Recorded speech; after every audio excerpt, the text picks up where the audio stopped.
One of the president's most ardent supporters, Vivek Ramaswamy, was here on the stage at the RNC this week. We also talked to him one-on-one about the president's new tone and whether it will actually be lasting.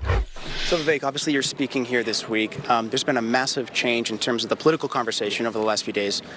What does that change, do you think, need to look like? Look, I think that we mercifully averted a national tragedy of historic proportion on Saturday night. That was jarring to me as it was to so many Americans. And I think that it is an opportunity for us to all take a step back and ask ourselves, what do we actually care about as Americans? What's important? Do we care about being one country? I think everyone in this country does. So now it's up to us to start acting like it.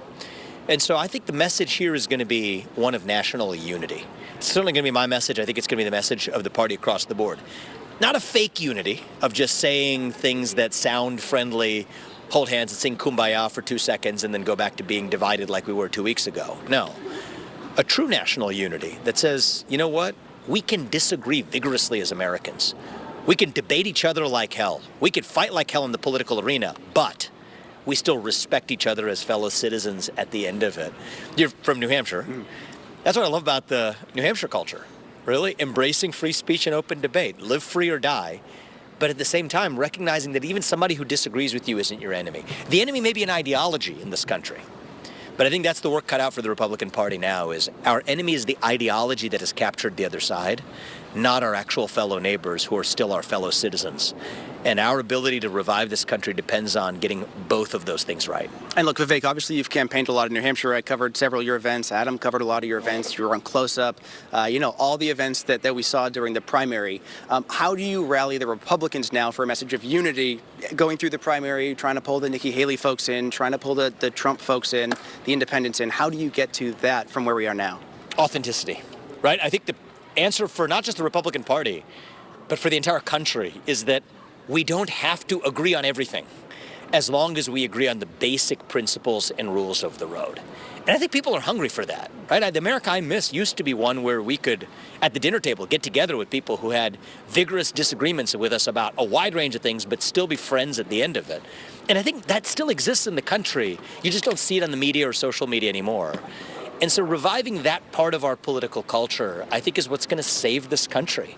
And I'm optimistic we can do it. And God forbid we have another tragedy or near tragedy like what happened on Saturday night. But if there's one silver lining that comes out of it, let it be a sense of unity, that we reject political violence or retribution, that we believe whatever your viewpoints are, you still get the same shake at the justice system. You still have the same right to speak. You still have the same ability to live your life without fear of violence. That's the America I know.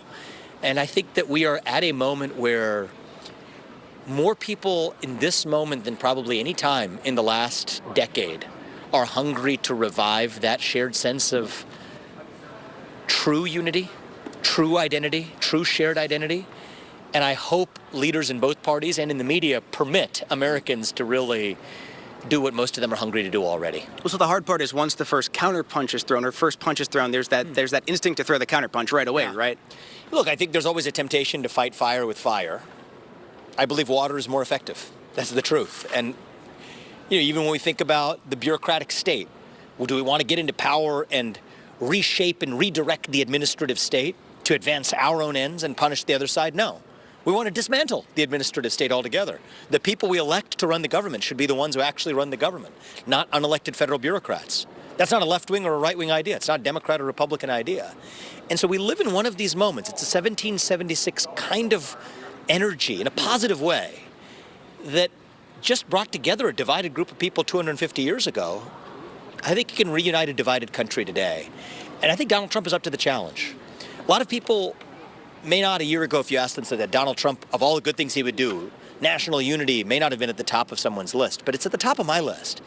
I think he will have an ability to unite this country, not just through words, but through action. Success is unifying. Excellence is unifying. Growing our economy is unifying. Restoring actual mobility, economic mobility in this country is unifying. And so I see that opportunity, and I know he's hungry for it. I talked to him that night, actually, on Saturday night. It was about, I guess it was early Sunday morning, 12:30 a.m. And his fortitude that night, I think, inspired a lot of people. He took the hit. He felt the blood. He stood right back up for the people who put him there, whether or not they agree with him. And I think a lot of people who may not agree with him on everything still found that moment inspirational. I think our grandchildren, our great-grandchildren will hopefully read about that in their history books as a moment where we turned the page on a toxic chapter in our national history, and we came out, dare I say, stronger for it. That's what I'm rooting for. You think it's going to be lasting? I know you got to wrap up, but you think this is going to be lasting, where it's not just, the next time a mean tweet comes in, it sends him spiraling, but this is a real change? Well, I think it could be lasting. Okay. It depends on what we all make of it. That responsibility doesn't fall on just Donald Trump or me or you. It falls on everybody to look themselves in the mirror. Look yourself in the mirror and ask yourself, what is your actual commitment to the United States of America? Do you actually view somebody who disagrees with you, do you view them as an enemy? Or do you view them as a fellow citizen who you still see as somebody worthy of respect and dignity and even friendship, even as you disagree with them? That's a choice for every American to make on their own. That's not somebody else's job. It actually starts bottom up. And I know that Donald Trump is up to that challenge. And I believe that he has a good chance of being the president who actually unites this country. And that's what I'm rooting for.